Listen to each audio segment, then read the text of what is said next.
il s'agissait. On sentait que la guerre froide touchait à sa fin. General Secretary Gorbachev, if you seek peace, come here to this gate. Mr. Gorbachev, open this gate.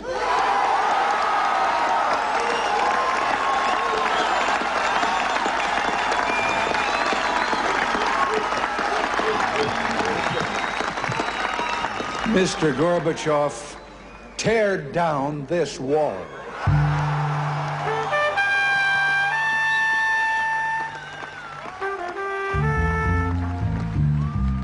Est-ce la politique de Reagan qui a donné le coup de grâce à l'Empire soviétique?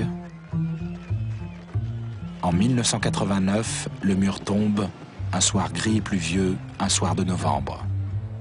C'est la fin de la division de l'Allemagne, la fin de la division de l'Europe.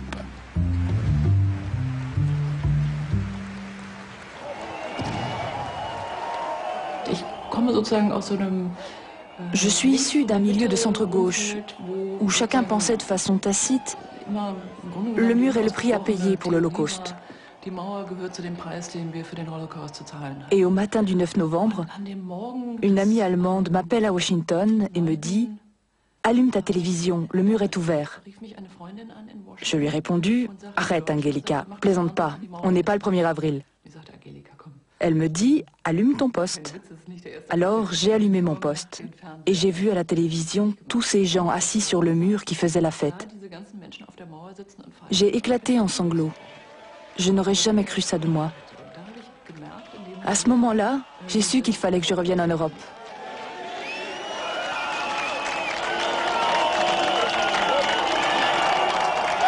Vielleicht ist der amerikanische Traum. Le rêve américain s'est peut-être brisé au moment même où il aurait pu prendre tout son sens. Alors que le méchant rival, le communisme, était vaincu, que les États-Unis étaient sortis gagnants du conflit Est-Ouest, le rêve s'est soudainement effondré. À partir du moment où il n'a plus eu d'ennemis, il a perdu toute consistance.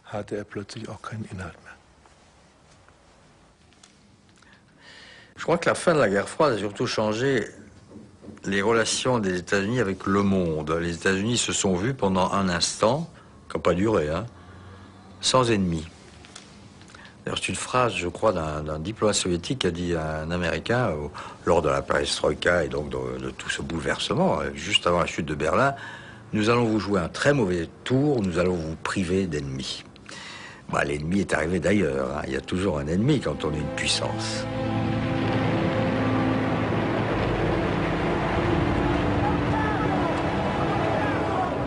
The search is underway for those who are behind these evil acts.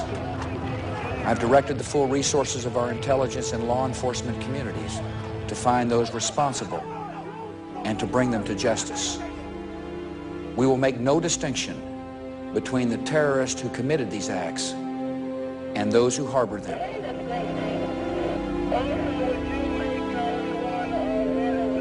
Nous tous, quand on a entendu les nouvelles, ont été très choqués et indignés par ce qui s'est passé aujourd'hui aux États-Unis. C'est avec une immense émotion que la France vient d'apprendre ces attentats monstrueux. Le 11 septembre est significatif de deux choses. La première, cette émotion réelle qui n'était pas du tout de convenance politique des gouvernements qui envoient des condoléances. Ça a été un sentiment réel de la population par rapport à ça. Et deuxièmement, la réaction politique a été de considérer que l'attaque terroriste sur les tours était une attaque extérieure et donc l'article 5 du traité, qui implique qu'à ce moment nous sommes solidaires pour la défense d'un des pays attaqués, qui était à peu près le geste politique le plus fort que l'Europe pouvait faire, et qui était d'ailleurs très contestable sur le plan juridique. Est-ce que c'était vraiment une attaque au sens où on le prenait dans le traité qui impliquait une attaque d'une entité extérieure? Al-Qaïda n'est pas une entité extérieure, et que les États-Unis l'ont dédaigné.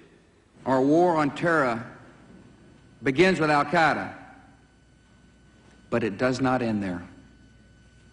It will not end until every terrorist group of global reach has been found, stopped, and defeated.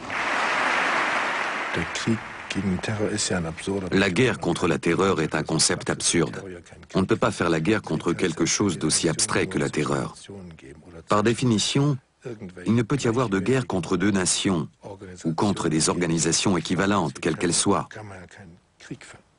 On ne peut pas mener de guerre contre quelque chose d'aussi abstrait que la terreur. À l'époque, j'avais trouvé que cette déclaration de guerre témoignait d'un terrible manque de confiance. En Europe, on n'a pas voulu prendre part à cette guerre parce que ce concept de guerre contre la terreur se manifestait par de véritables conflits auxquels on ne voulait pas participer. Ceci traduisait bien notre malaise face à cette guerre, face à cette expression « guerre contre la terreur ». En Europe, on préférait savoir pourquoi on se battait et non contre quoi. À Londres, c'est une manifestation record. Jamais les Britanniques n'étaient descendus aussi nombreux pour battre le pavé. Il est étroit le chemin qu'empruntent les pacifistes allemands. D'un côté, le refus de la guerre, par principe. De l'autre, la conscience d'une dette envers les Américains. Alors on argumente. Jemand sie gerettet hat aus dem See und hinterher irgendwie sich an einem Krieg beteiligt oder so, sind sie diesemjenigen auch nicht moralisch verpflichtet. Ja? Saddam Hussein is used to deceiving the world and he continues to do so. Saddam Hussein has got ties to terrorist networks. Saddam Hussein is a danger. And that's why he will be disarmed, one way or the other. 3 semaines avant le début donc du débarquement américain en Irak, j'ai eu un débat avec Pearl, qui est un des idéologues néoconservateurs de cette intervention à Washington. Et au bout d'1 heure et demie, il me dit, dans sa naïveté déroutante, il me dit « Mais Danny, il le dit en anglais, mais tu dois comprendre, on va débarquer à Bagdad et il y aura, comme en Europe en 1944, il y aura, comme à Paris, quand on est entré à Paris, il y aura des centaines de milliers de personnes dans la rue qui vont nous accueillir les bras ouverts. » Ils y croyaient. Voilà comment cette entrée dans la ville a commencé. Cette nuit, l'artillerie a pilonné sans cesse les positions de la garde républicaine. Objectif, nettoyer le terrain pour les blinder. Ce matin, des ruines. Les autorités irakiennes parlent de plusieurs civils tués. On peut bien sûr adresser des critiques aux États-Unis. La politique d'une grande puissance n'est pas toujours censée plaire. C'est le cas ici. Au cours des 7 dernières années, sous l'administration Bush, on a eu l'exemple d'un pays qui, en déployant son énorme puissance militaire à l'étranger, a commis des erreurs monumentales et a plongé le monde entier dans le chaos.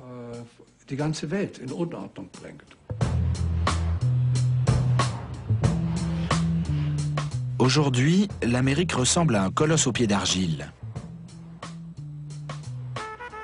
Les États-Unis suivent-ils le destin de l'Empire romain? Chaque empire a une forme particulière de pouvoir et une manière de régner qui lui est propre. Je pense que les 2 points forts de l'Amérique ont été, d'un côté, une culture matérialiste et un pouvoir économique, et de l'autre, durant la seconde moitié du XXe siècle, un pouvoir militaire. Mais il est primordial de ne pas avoir une approche trop rigide en affirmant que l'Amérique a installé sa domination de telle ou telle manière. Ce dont il est question, c'est de créolisation, de métissage, c'est-à-dire de toutes les formes que peut prendre la culture américaine quand elle se fond et s'adapte. Finalement, on ne parle même plus de culture américaine, mais plutôt de culture locale. Bien sûr, si on regarde le mode de vie dans les villes d'Europe, le mode de consommation, si on regarde les banlieues, si on regarde les films américains, 1000 choses qui relèvent du confort quotidien, Mode de vie, ça ressemble beaucoup à des films américains d'avant. Et il y a une sorte d'américano-globalisation superficielle des modes de vie. Si on regarde les mentalités profondes, le rapport à la puissance, par exemple, action militaire extérieure, le rapport à la peine de mort, les armes à feu, non, pas du tout, pas du tout, du tout. Si on regarde ce à quoi croient les Américains, c'est pas du tout ce à quoi croient les Européens. Les Américains, ils sont nationalistes, ils sont patriotes. Les Européens ne savent plus qui ils sont. Ils ont un doute profond sur leur identité nationale et sur l'Europe en tant qu'identité de substitution.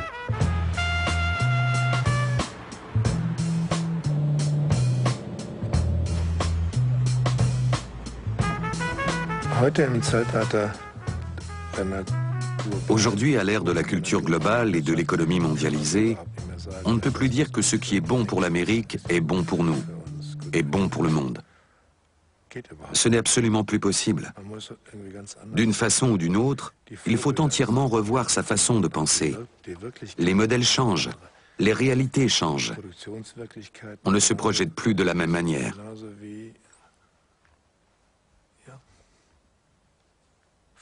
On ne fait plus les mêmes rêves. L'Amérique n'a plus l'exclusivité. On fantasme sur d'autres pays.